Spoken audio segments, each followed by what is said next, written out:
বাংলাদেশ বন্যা ও রাজনীতি নিয়ে একটি নিজস্ব দৃষ্টিভঙ্গি। ২০ আগস্ট থেকে বন্যা আরম্ভ হয়। বাংলাদেশের দক্ষিণ পশ্চিমের এলাকা বিশেষত কুমিল্লা, ফেনী, লক্ষ্মীপুর, চাঁদপুর, ব্রাহ্মণবাড়িয়া প্রভৃতি অঞ্চল ভীষণভাবে বন্যা কবলিত হয়ে পড়ে। প্রায় ৪০ লক্ষ মানুষ জলবন্দী হয়ে পড়েন ও ১৯ জন প্রাণ হারান। এই ভীষণ বিপদেও একটি দারুণ দৃশ্য চোখে পড়ে। মানুষ স্বতঃস্ফূর্ত হয়ে মানুষের পাশে দাঁড়াতে আরম্ভ করে। শুধু বাংলাদেশ নয়, ভারতের ত্রিপুরার বিস্তীর্ণ অঞ্চল বন্যা কবলিত হয়ে পড়ে ২৩ জন লোক মারা যান এবং অসংখ্য মানুষ জলবন্দী হয়ে রয়েছেন। কিন্তু দুর্ভাগ্যের বিষয়, এর মধ্যেই রাজনীতি তার নিজস্ব জায়গায় এসে দাঁড়ায়। উজানের পানি বাংলাদেশে ধেয়ে এসে এই বন্যা পরিস্থিতি তৈরি করছে এবং কোনো ধরনের আগাম সতর্কতা এবং প্রস্তুতি নেবার সুযোগ না দিয়েই এই যে বাঁধ খুলে দেওয়া হয়েছে, এটির মাধ্যমে ভারত অমানবিকতার পরিচয় দিয়েছে। এই বক্তব্যে সারা দেশে আবার ভারত বিরোধী হওয়া ওঠে।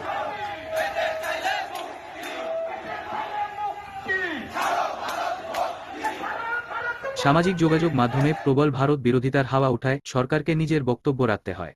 ভারতের বিদেশ মন্ত্রণালয় জানায়, বাংলাদেশের টেলিযোগাযোগ মন্ত্রীর এই মন্তব্য ভুল এবং অসঙ্গতিপূর্ণ এবং তার কারণও ব্যাখ্যা করেন। ঢাকা থেকে ২০০ কিলোমিটারের বেশি এবং বাংলাদেশ সীমান্ত থেকে ১২০ কিলোমিটার দূরে অবস্থিত এই ডম্বর ড্যাম ভারত খুলে দেয়নি এবং এই জন্যই বন্যা হয়েছে, এটা বলা সঙ্গতিপূর্ণ নয়। ডম্বর ড্যাম ও বাংলাদেশের সীমানা মাঝের ১২০ কিলোমিটারের মধ্যে ৩টি ওয়াটার লেভেল অবজারভেশন স্টেশন রয়েছে: আমারপুর, সোনামুড়া ও সোনামুড়া ২। ইন্টারন্যাশনাল ল ও দুদেশের সমঝোতায় স্টেশনগুলো থেকে রিয়াল টাইম ডাটা শেয়ার করা হতো বাংলাদেশের সঙ্গে।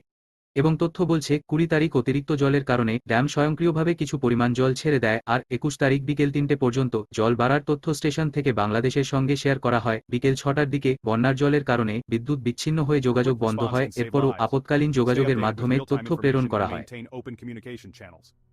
এছাড়াও এপ্রিলে পুনেতে সাউথ এশিয়ান ক্লাইমেট আউটলুক ফোরামের আলোচনাতেও দুই দেশ বর্ষাকালীন এই সম্ভাব্য বন্যা নিয়ে আলোচনা করেছিল। যদিও বর্তমানে অন্তর্বর্তীকালীন নতুন সরকার, তবুও বন্যা পরিস্থিতি নিয়ন্ত্রণে ও আপৎকালীন পরিষেবা দিতে সরকারকে এই প্রথমবারের জন্য সমস্যা ও ব্যর্থতার সম্মুখীন হতে হয়েছে। আর টেলিযোগাযোগ মন্ত্রী নাহিদ ইসলামের এই বক্তব্যটাও এই সরকারের প্রথম রাজনৈতিক বক্তব্য, যা মানুষের দৃষ্টিকে সম্পূর্ণ অন্যদিকে ঘুরিয়ে দিয়েছে।